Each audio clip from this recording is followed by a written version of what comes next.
Okay. So we will start again by summarizing what we have learned till now, and then to start again chapter 12, because it's an important chapter, and to explain again the Beinuni, the middle level. Always the hard part is to understand the middle level. The two extremes are easier to understand. So let's talk about the Tzadik, the righteous, and the Rasha, the sinner, the wicked. The Tzadik have completed his work in a way. He did not completed his life's work, but he completed the war inside himself. Why? Because the godly soul has conquered the natural soul, and he have no sins because he doesn't wish to sin. He don't like it. He don't understand the desire to sin. It's something that it's totally out of his world. But his work, what will be his freedom of choice? What the choices that he needs to make. Every human have freedom of choice. So if you are all good, what is your freedom of choice? His freedom of choice is between holy and holier. Always he needs to choose.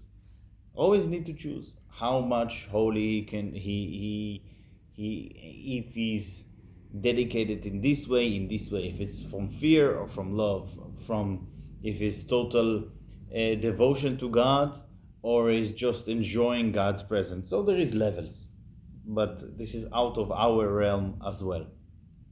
But he always have freedom of choice. And that's why there is verses in the Bible that saying that there is a tzaddik that making sins. If tzaddik not making the best, holiest choice, it's considered for him to be a sin.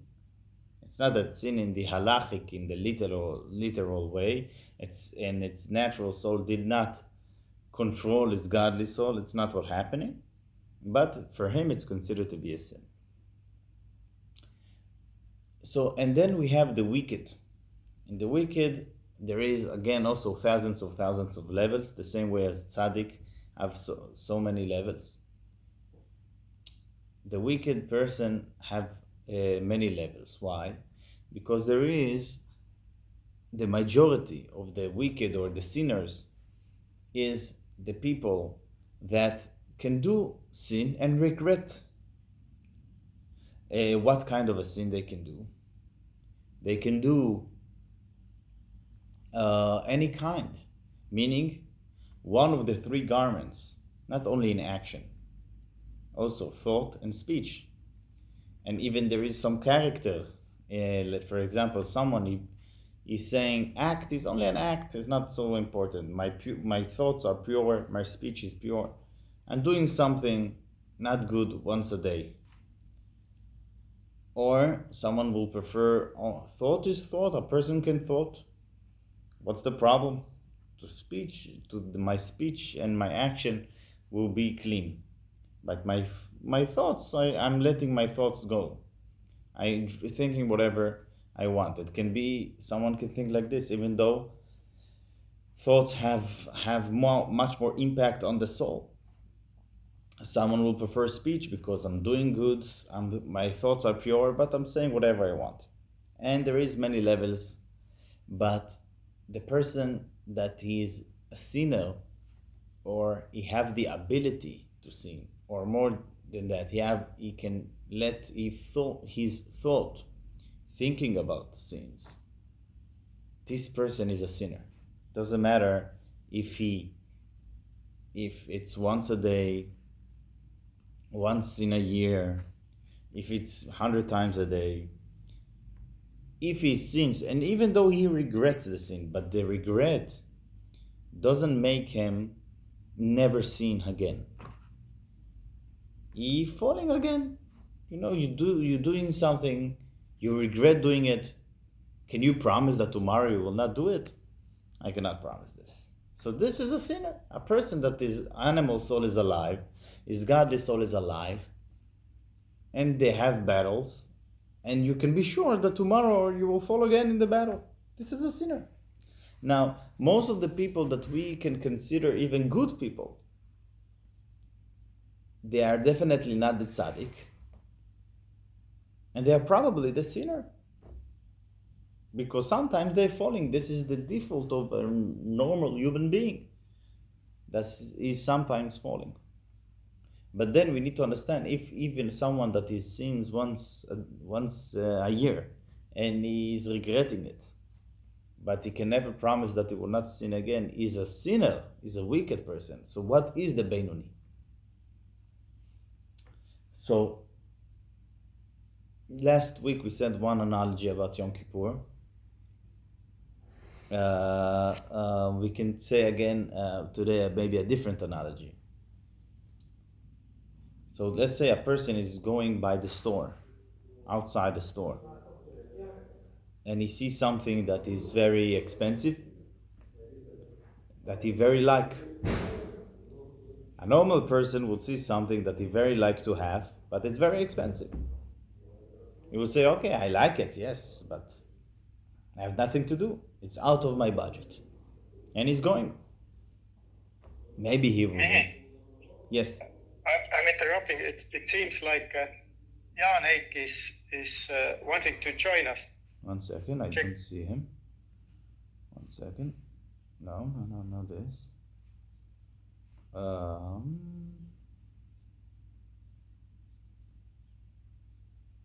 I don't see.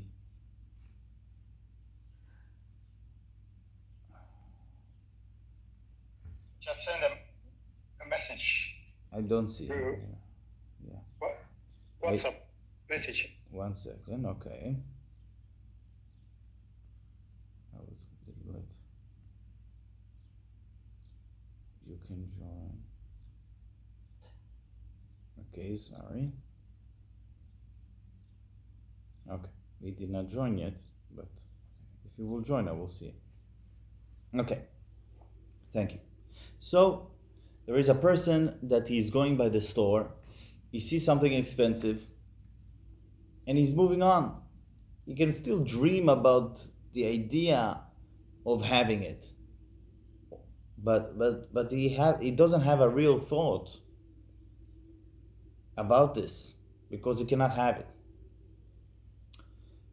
And there is another person that will go, he will see it, he will see that he cannot buy it, and then he will start planning how he can take it without buying it. Maybe to come at night and take it. So this person that thought about taking it,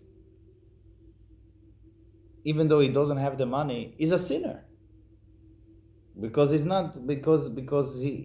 animal soul is alive and active in his garment of thought. The person that wanted and not even thinking about stealing, this is analogy for the Beinuni. Here it's. Yes. Hello. We're exploring the Beinuni. So the Beinuni, going by the story, understand why a person would want to have this expensive watch. He will not think about taking it illegally, because he cannot. He cannot. And he will never do. He will never do. Why he will never do? So, let's say the second analogy, so that it will be more clear, and also it will bring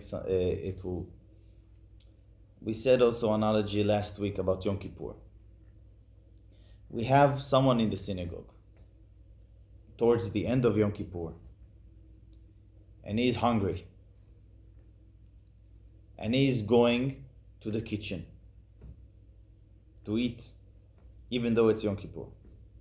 But then he said, no, I will not eat. It's Yom Kippur. I have 1 hour left. He's going back.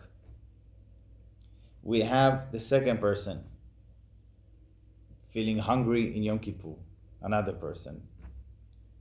But he's not going to the kitchen. Am I crazy? I will never. It's Yom Kippur. I'm hungry. It's not possible. I cannot. And there is the third person. The third person is the Tzadik, and he's not hungry. He's actually feel very much complete without any hunger.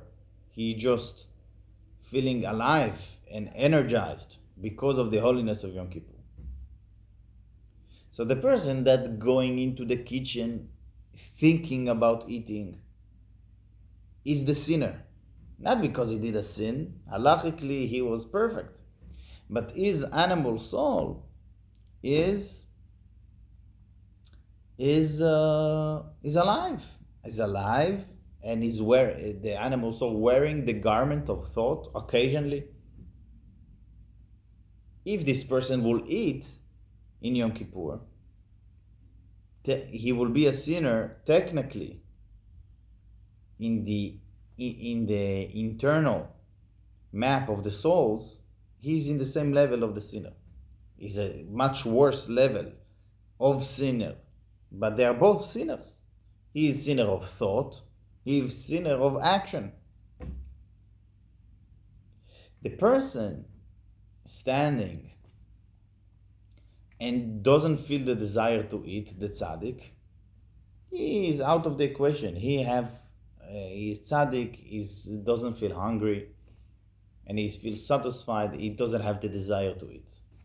But the person that has the desire to eat, and of course he will not go to eat because it's out of the question, because it's Yom Kippur, he is the Beinuni. If you're talking internally, the map of the souls of the sinners and the souls of the Beinuni are the same. Internally, he is like the sinners. If we talk about the garments, he's like the tzaddik. If we talk about the souls, the animal soul is alive. He understands the sinners. He's feeling hungry. But he doesn't have even the thought, not also the action. He doesn't have the thought to do. And if you talk about the garments, it's very similar to the tzaddik. Now, maybe to define this a bit better, we can say that the reason that the Beinuni is controlling his garments so much and so good is because the Beinuni feels God's presence. The tzaddik is not feeling God's presence. Of course he is, but his main definition of his character, he feels God inside him. He feels holiness here. So eternally, inside his map of the souls, he feels holiness. The Beinoni inside doesn't feel necessarily holiness, but he feels that God is close by, watching him. Is here, is active thing. So he always controlling his thoughts, speech, and action. We need to understand that the Beinoni, it's a different level than the sinner. Why it's a different level? The sinner doesn't feel God's presence. So sometimes he will definitely fall. He will definitely sin in maybe speech, maybe thought, maybe actions. Maybe once a day, maybe 100 times a day, maybe once a year. But he will fall. because he doesn't feel God's presence right here, right now. And the Beinuni always feels God's presence. It's a different person than the sinner. It's a different person. It's a person that Alter Rebbe is saying that he's never sins. He never did and never will.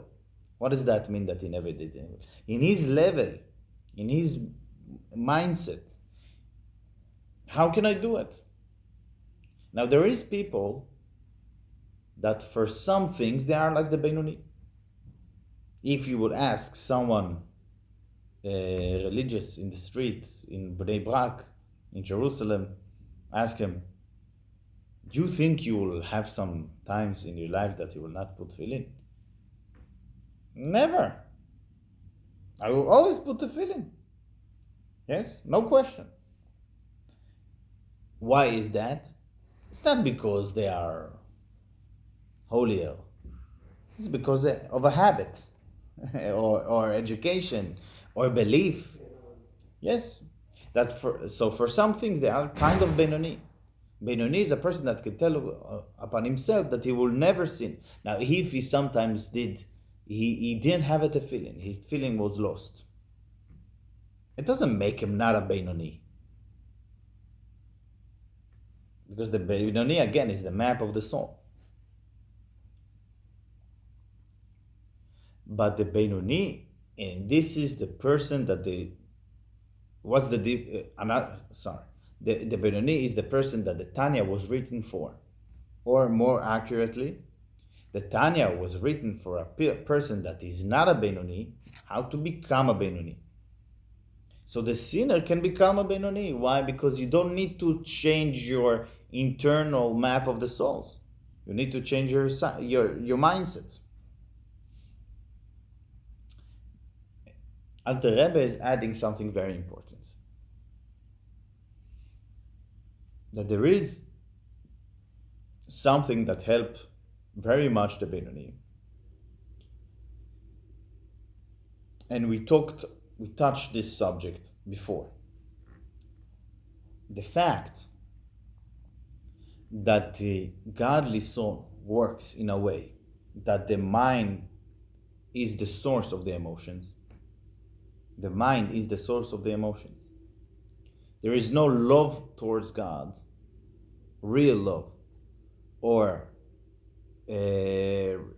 feelings of respect, or fear, or admiration of God's glory, and so on, with no thought before.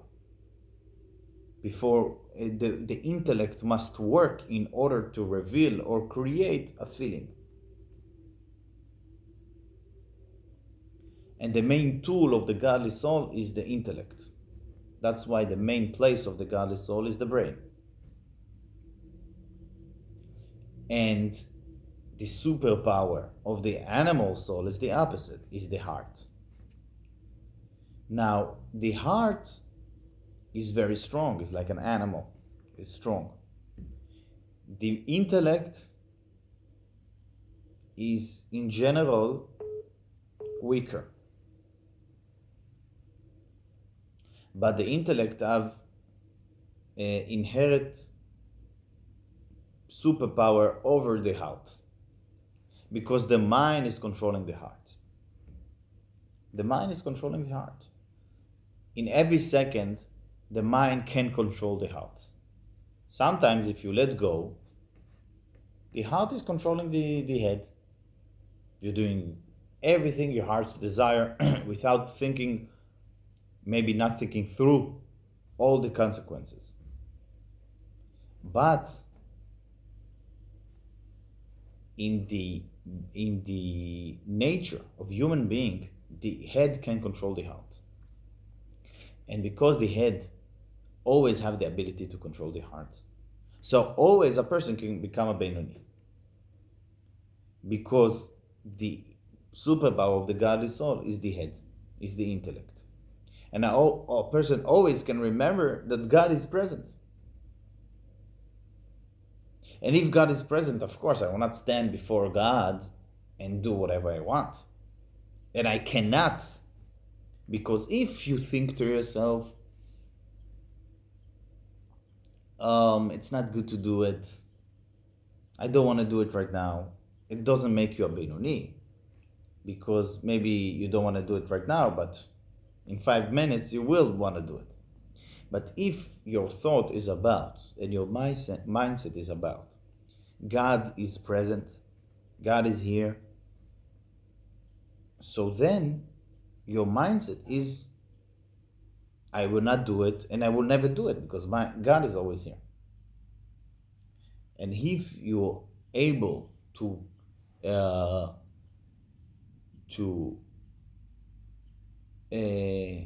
train your mindset in a specific way, in a specific view of the world, it means that you can become a Beinoni, because the mind is controlling the heart. Now, more than that, the Shlomo HaMelech saying that the mind is better than the heart. In the same way, the light is better than darkness. So Alter Rebbe explained that light is better than darkness because there is no fight between light and darkness. There is the presence of light, and when there is the presence of the light, the darkness is gone. The darkness is only there when the light is not there.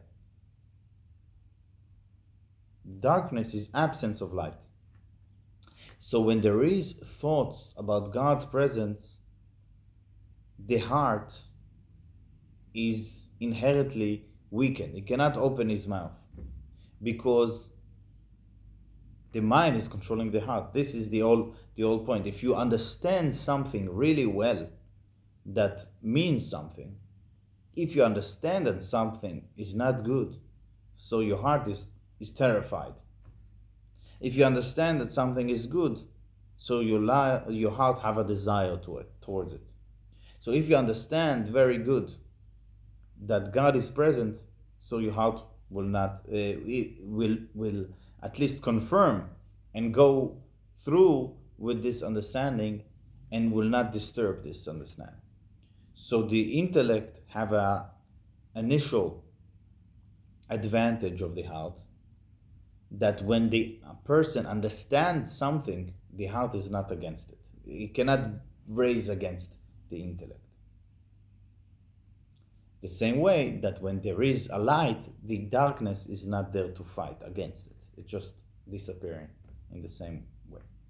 So, and not only, and Shlomo HaMelech is not calling it mind against the heart.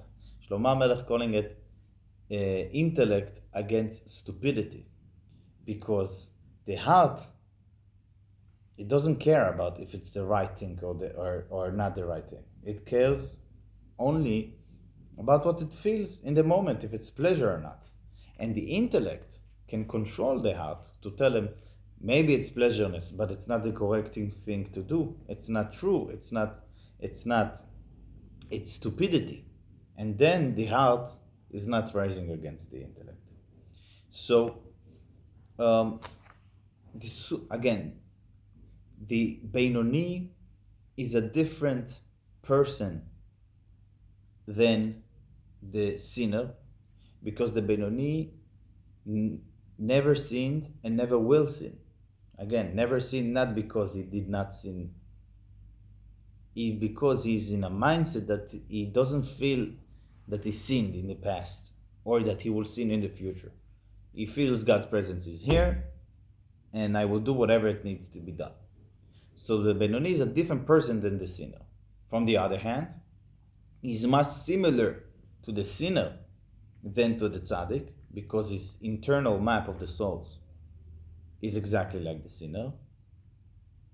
And because that he is similar internally, the sinner can become a Beinoni, because the Beinoni is controlling only his garments, thought, speech, and action, and the sinner is not controlling the um, the garments, and the animal soul can wear one or two or three of the garments once a day or more. Um, in addition to all of that, the Beinuni sometimes have the feelings almost like the Tzadik.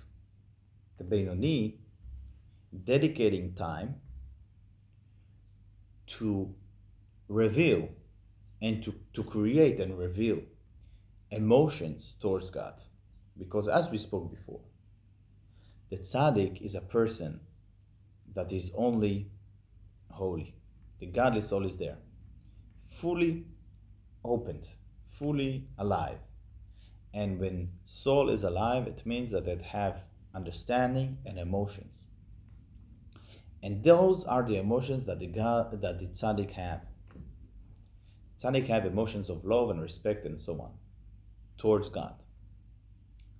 And this itself giving power to do. Emotions are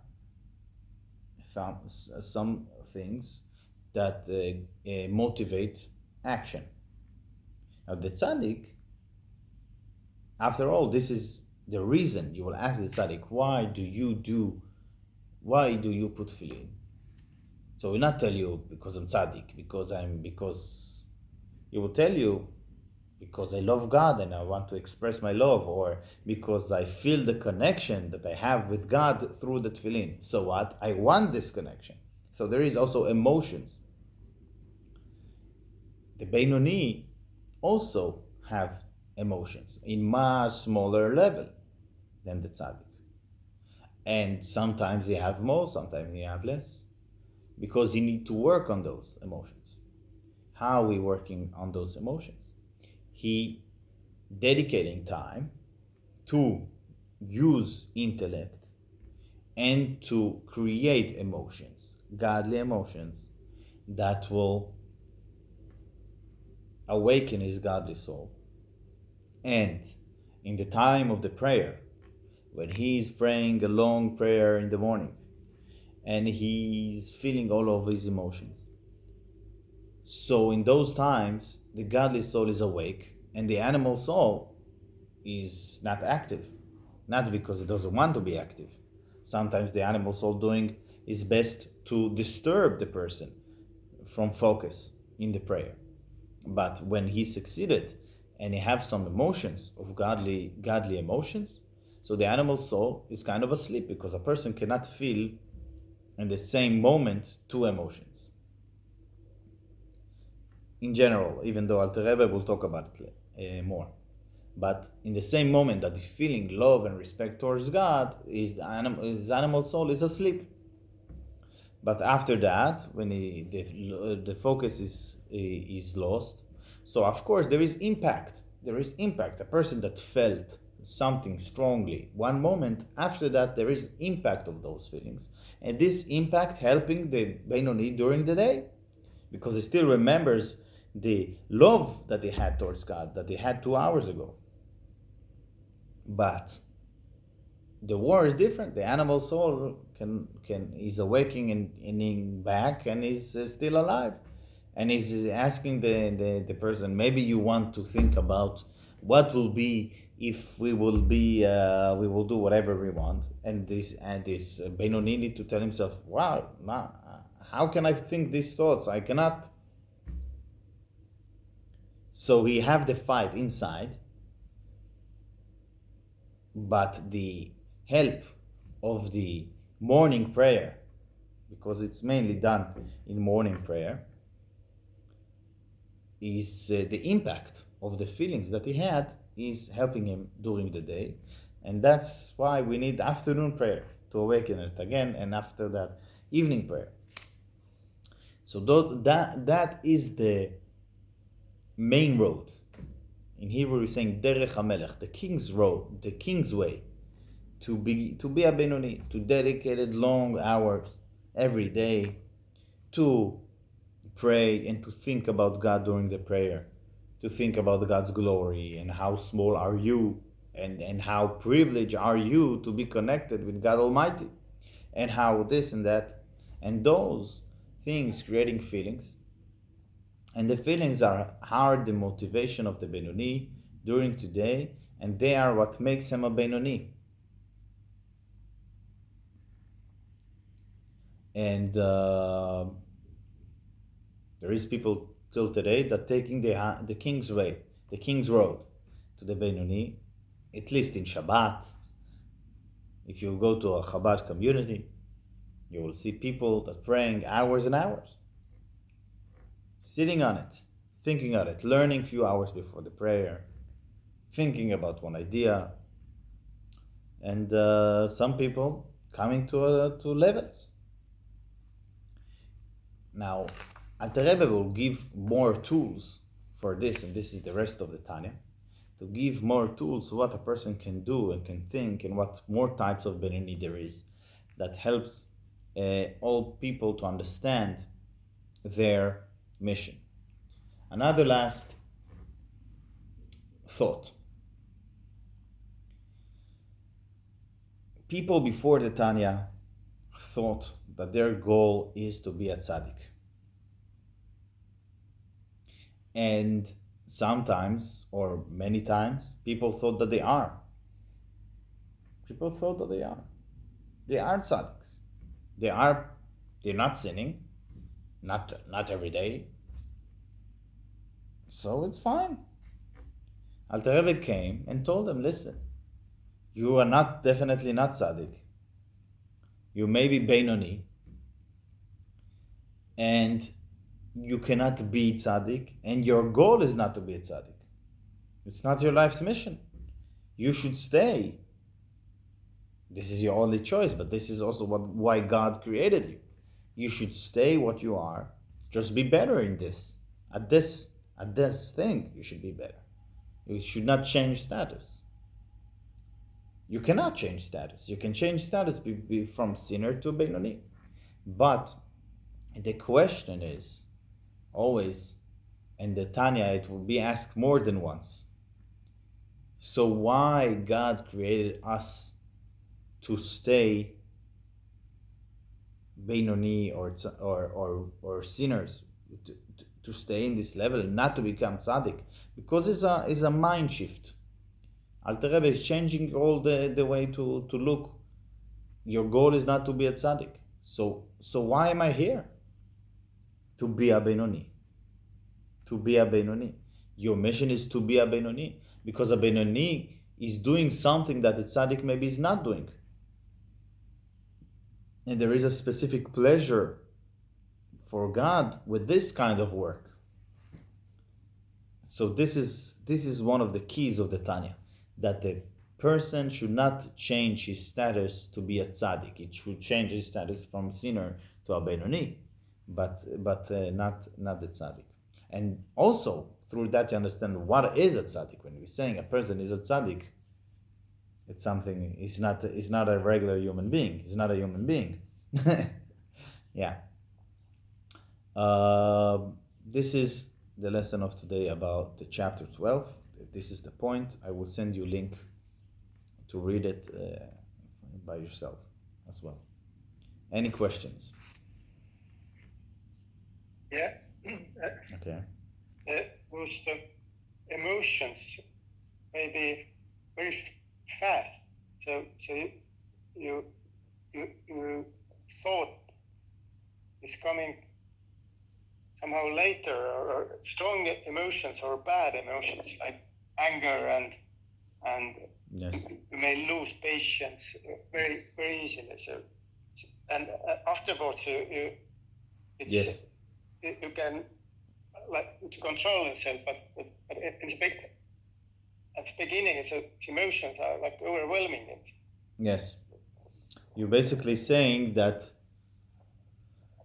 So those are emotions of animal soul. Animal soul, the emotions are before the thought, or not even before. They are in line with the thought. The thought is telling you, this person is annoying me. This person is not a good person. This person is so, And that's why the emotions are there. So the emotion is the first tool of the animal soul. This is the superpower of the animal soul, because they are strong, because they are controlling even the mind, because you cannot think about anything else because you feel so strong the emotions. But this is emotions of the animal soul. The emotions of godly soul coming after intellect, after understanding. And that's why we don't feel them so much, because we didn't dedicate time enough to think and to understand godliness. Now, let me say like this: there is a few ways how to react to this humanly thing that, as you described, there is a humanly thing that sometimes the emotions are so strong they can take control of everything. So there is few ways how to act to that. There is a way of thinking how bad are those emotions. That, for example, anger is something that is, and you should know that anger is something that is not allowed in Judaism. It's not allowed to be angry. It's not allowed. It's not even allowed a bit. Nothing. Nothing is allowed. Our sage is saying that a person that is angry is like he's worshipping other gods. And so there is a way of thinking about this emotion is, and then hopefully it will take your next reaction down. But this is not the Chassidut way. The Chassidut way, the Tanya way, is to understand better godliness, to feel God's presence. When a person feels God's presence beside him, God is standing here, and then you see something that will makes you angry. But if you feel God's presence before you're angry, it's not that you. So there is this impact of the prayer that you feel that God is right here. So then the impact can help with the emotions. So the emotions will not be awakened. Alter Rebbe explained why our sage is saying that every person that is angry is like worshiping other gods. What is the connection between those two things, and how can we say this thing? A person is only angry because someone annoyed him. He's not thinking about other gods. So Alter Rebbe explained that, and this is a life-changing explanation, nothing is happening to me because of a human being. Because of a human being. No one making something to me. I woke up today. Today is the 2nd of Tammuz. And God, it's written in God's book that today Michi will be angry. Today Michi will suffer from this. He will be whatever. Now then, this is written. This is written. Yes. Now, this person have a choice. He has a freedom of choice if he is the bad messenger to make me suffer or not. But this is his decision. Let's say he decided a good decision not to make me angry. It means that what God written and will not happen. No, it will happen in a different way. It's not. So if you are angry, why this is happening to me? You don't think it's written. You don't think God is controlling everything is happening. So you have a problem of believing. So maybe you're worshiping other gods. You think this human being that did whatever he did, he decided to make my life better, worse or better even. No, not he decided. God decided. He was the person that decided the bad decision to be the messenger to make my life. So understanding things and changing, exactly what we're talking about, changing the way of thinking it can control even those emotions that are reaction to a situation, because it depends how you see the situation. It's all dependent on how you see the situation. You see something terrible happen. You saw something terrible, but maybe you can look at on this situation differently. So and we have, thank God, already so much history to know from stories how people seeing situation, and you understand that those people did something with their life. They thought about things. They learned. They really dedicated themselves to the thought process of creating a true view of what happening to them, and that's why their reaction is totally different. Yes. Any more questions? No? No, thank you very much. You're welcome. Okay, have a good day. Yeah, Good to see you. have a good day. Thank you. See you. Thank you. See you tomorrow. See you tomorrow. Yes, bye. Anything else? Okay.